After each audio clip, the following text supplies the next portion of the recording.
Washington has retaliated for the deaths of 3 American soldiers who were killed in a drone attack on a US military base in Jordan. Reports indicate the airstrikes have hit multiple targets in Iraq and Syria.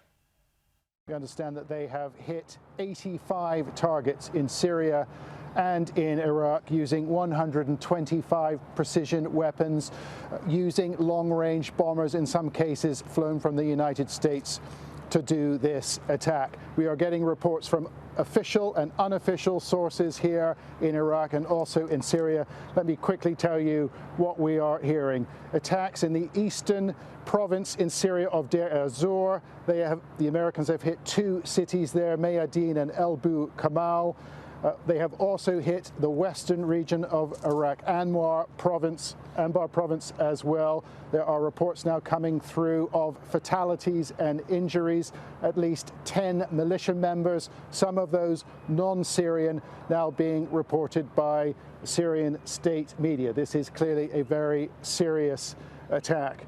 It's clearly the beginning of what is a new phase in this regional conflict, a conflict that began in Gaza on October 7th. This is a new phase, a dangerous new phase for everybody involved. It's a calculated response from the Americans, really important to say that. They've had 6 days to think about this attack, that since the strike by an Iran-backed militia on Post 22, Tower 22 in Jordan. The Americans have had time to think about this. They've had time to choose their targets. They've had time to think about the message that each target, each attack sends. And here in Iraq, a great deal of anxiety has been caused, paranoia as well. Those 6 days also giving time for members of these militias, senior members of these militias. It's given them time to hide, also to hide their weapons and their arsenal. But make no doubt about it, this is a major new escalation in this regional campaign, this regional conflict.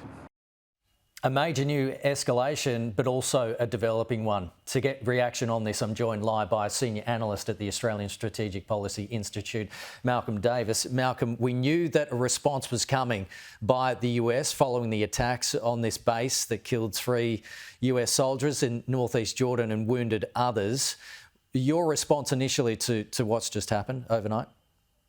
Well, look, I think it was pretty much what I expected. I did have some misgivings about the delay in responding, and also the way the Biden administration telegraphed its intent to the Iranians, to the point whereby the senior Iranian Revolutionary Guard Corps commanders and personnel and the militias could essentially safely evacuate from Iraq and Syria into Iran.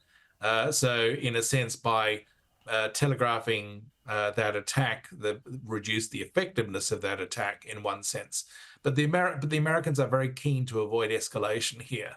And so what they didn't want to do was inflict heavy casualties on the Iranian Revolutionary Guard Corps in particular, that would then force Iran to retaliate. I still think the Iranians, through their proxies, will retaliate at some point. This is certainly not over. And the Biden administration is making clear that this is the first in a series of strikes. So we will remain focused on what happens in the coming hours, days, and weeks ahead. But clearly, this was the response that everyone has been waiting for. Yeah, we're getting statements and responses coming out in the media gradually. An Iraqi military spokesperson, in a statement reported by Reuters, says these airstrikes constitute a violation of Iraqi sovereignty, undermine the efforts of the Iraqi government, and pose a threat that could lead Iraq and the region into dire consequences. And so far, there's been reports that 13 people have been killed in those strikes in eastern Syria, but as you mentioned, no indication that they are senior members of militia that are backed by Iran. Yeah, exactly. And if the Iraqi government is talking about its sovereignty, maybe it shouldn't have allowed its territory to be used by Iran to stage attacks on US forces. I mean, the Iranians have basically infiltrated every aspect of Iraqi society and Iraqi government, to the point whereby I think that the question of Iraqi sovereignty needs to be looked at hard. The US had to respond to the attacks that killed 3 soldiers. For the US not to respond would have been a horrendous signal weakness, not just to the Iranians, but also to Moscow and to Beijing. and I think it would have global consequences if the US hadn't responded effectively. Now, it's early days yet in terms of this campaign. How the Biden administration evolves this in terms of its operations in coming days and weeks, and how it essentially continues to attack the IRGC and the militias will be very interesting to see. But my main concern is that these US strikes are there to degrade the capabilities of the militias to carry out further attacks, but they won't create credible deterrence to such attacks with Iran. And so I fear that at some point in the future, the Iranians will launch more attacks that could kill more US service people. And then the pressure on the Biden administration to do something far more decisive than what we're seeing today will be immense. Just a last question for you, Malcolm. You said before that the US isn't looking for a real wide escalation in this, but we had a statement by US Secretary of Defence Lloyd Austin following the attacks on Iraq and Syria that says, "This is the start of our response. The President has directed additional actions to hold the IRGC and affiliated militias accountable for their attacks on US and coalition forces. These will unfold at times and places of our choosing." So telegraphing there that there's going to be follow-up actions. So that's kind of, you got to balance that with not wanting a wider escalation, right? Exactly. So the US has to carefully calibrate its continuing strikes against the IRGC and the militias in a way that degrades their capability to carry out further attacks against US forces, but doesn't go over some sort of notional red line with Tehran that would lead to an immediate Iranian retaliation, either directly or indirectly through mining the Straits of Hormuz, for example.